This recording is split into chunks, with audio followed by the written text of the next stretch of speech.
2021 करोड़ रुपए अभी सीधे ट्रांसफर हो चुके हैं भाई और बहनों। और मैं आपको बता दूं, ये तो अभी शुरुआत है। नमस्कार दोस्तों, आज पेंशन को लेकर एक बहुत बड़ा और ताज़ा अपडेट सामने आया है, जिसे जानना हर पेंशन धारक के लिए बेहद ज़रूरी हो जाता है। चाहे आप वृद्धा पेंशन लेते हों, विधवा पेंशन का लाभ ले रहे हों या फिर विकलांग पेंशन के पात्र हों, ये जानकारी आप सभी के लिए है। क्योंकि आज हम बात करेंगे उन नियमों की जो बदलने जा रहे हैं। इससे किसे फ़ायदा होगा, किसे नुकसान हो सकता है, जानेंगे वीडियो में। लेकिन उससे पहले आप हमारी ये वीडियो कहाँ से देख रहे हैं, कमेंट्स में ज़रूर बताएं, और चैनल पर नए हैं तो सब्सक्राइब ज़रूर कर लें। तो चलिए अब जानते हैं विस्तार से। दोस्तों, भारत सरकार ने सामाजिक सुरक्षा योजनाओं को और ज़्यादा प्रभावी बनाने के लिए वृद्धा, विधवा और विकलांग पेंशन योजनाओं में संशोधन करने का फैसला लिया है और कुछ नए नियम लागू किए गए हैं। सरकार का उद्देश्य साफ है कि कमज़ोर वर्गों को आर्थिक सहारा दिया जाए और उनकी जीवन स्थितियों में सुधार लाया जाए।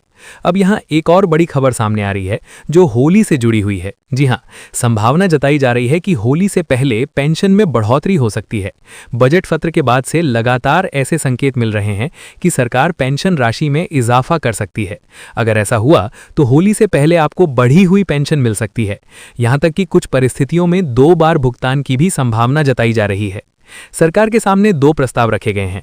पहली स्थिति ये है कि जो पिछले 2, 4 या 6 महीनों की बकाया पेंशन राशि है वो एक साथ होली से पहले जारी कर दी जाए। दूसरी स्थिति ये है कि इस बार सिर्फ बढ़ी हुई पेंशन दी जाए, लेकिन पुरानी बकाया राशि बाद में दी जाए।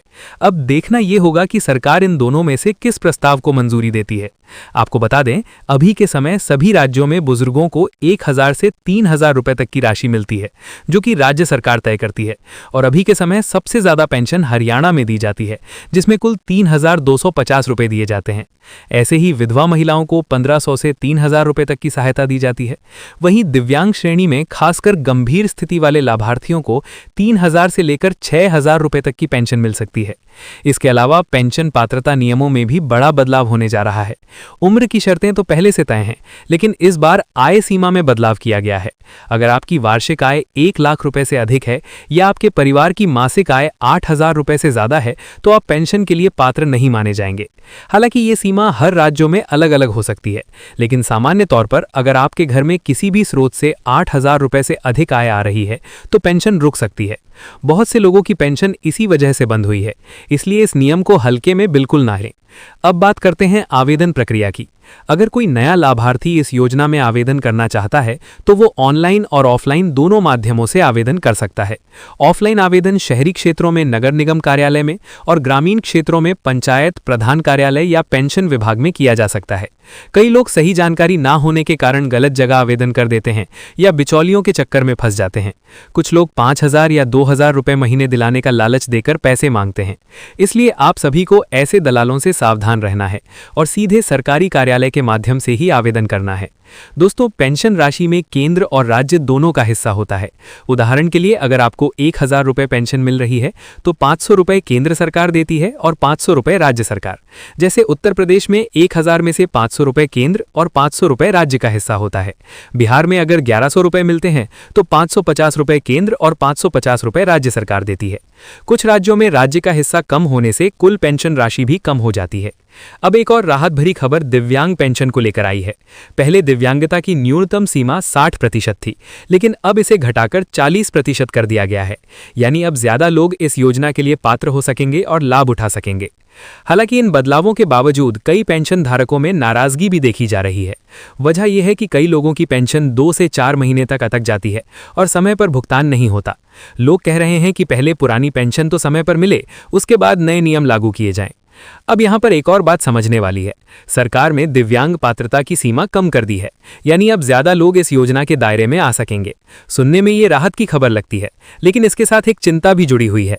जब पात्रता कम होगी तो लाभार्थियों की संख्या बढ़ेगी, भीड़ बढ़ेगी, और जब भीड़ बढ़ेगी तो जो पुराने पेंशनर्स हैं जिनकी पेंशन पहले से ही 2 से 4 महीने लटकी हुई है, उनके समय पर पैसा मिलने के चांस और कम हो सकते हैं।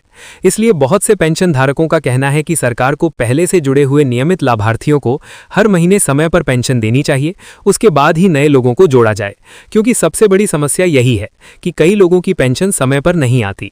इसके अलावा नए नियमों के अनुसार अब डीबीटी यानी डायरेक्ट बेनिफिट ट्रांसफर अनिवार्य कर दिया गया है। बहुत सारे लोगों की पेंशन सिर्फ इसलिए रुकी हुई है क्योंकि उनका डीबीटी सिस्टम एक्टिव नहीं है। अगर आपकी पेंशन नहीं आ रही है तो सबसे पहले आपको यही चेक करना है कि आपका आधार बैंक खाते से सही तरीके से लिंक है या नहीं। इसके लिए आप अपना आधार कार्ड और बैंक पासबुक लेकर सीधे बैंक शाखा में जाइए। वहां 10 से 15 मिनट के अंदर आपका डीबीटी एक्टिव कर दिया जाएगा और जैसे ही अगली किस्त जारी होगी आपकी पेंशन सीधे खाते में आना शुरू हो जाएगी। कई लोग बिना चेक किए महीनों इंतजार करते रहते हैं, जबकि समस्या सिर्फ आधार सीडिंग की होती है। अगर आपको किसी भी नियम को लेकर कोई भी सवाल है या आपकी पेंशन से जुड़ी कोई समस्या है तो आप नीचे कमेंट में लिख सकते हैं। मैं कोशिश करूंगा कि आपको सही जानकारी और जवाब मिल सके। फिलहाल के लिए आज की वीडियो यहीं समाप्त करते हैं, फिर मिलेंगे एक और जरूरी अपडेट के साथ। तब तक के लिए धन्यवाद। देश भर के सभी किसान भाइयों को नमस्कार। प्रधानमंत्री किसान सम्मान निधि योजना को लेकर किसानों के लिए एक बार फिर बड़ी खबर सामने आ चुकी है। अगर आप भी इस योजना के पंजीकृत लाभार्थी हैं तो ये अपडेट आपके लिए बेहद जरूरी है। खासकर पीएम किसान की 22वीं किस्त को लेकर जो इंतजार चल रहा था, अब उस पर स्थिति पूरी तरह साफ हो चुकी है। नए साल की शुरुआत के साथ ही किसानों के लिए राहत भरी खबर आई है। जनवरी का महीना शुरू होते ही पीएम किसान सम्मान निधि योजना की 22वीं किस्त को लेकर बड़ा फैसला सामने आ गया है। लंबे समय से किसान ये जानना चाह रहे थे कि अगली किस्त कब आएगी, मिलेगी भी या नहीं और किन किसानों को इसका लाभ मिलेगा। अब इन सभी सवालों के जवाब सामने आ चुके हैं। सरकार की ओर से 22वीं किस्त को लेकर संकेत बिल्कुल साफ है। जिन किसानों को 21वीं किस्त मिल चुकी है उनके लिए अब अगली किस्त का इंतजार लगभग खत्म हो गया है। देश के किसी भी राज्य से जुड़े किसान हो, अगर आप पात्र हैं और पिछली किस्त प्राप्त कर चुके हैं तो अब आपको ये जान लेना चाहिए कि आगे क्या होने वाला है।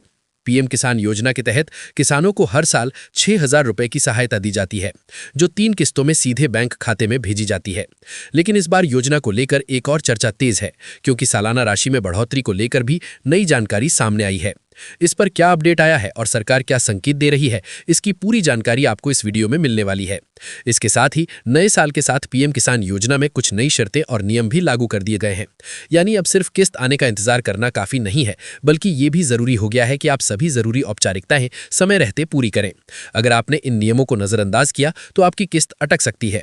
देश के करीब 9 करोड़ से ज्यादा किसान इस वक्त यही सवाल पूछ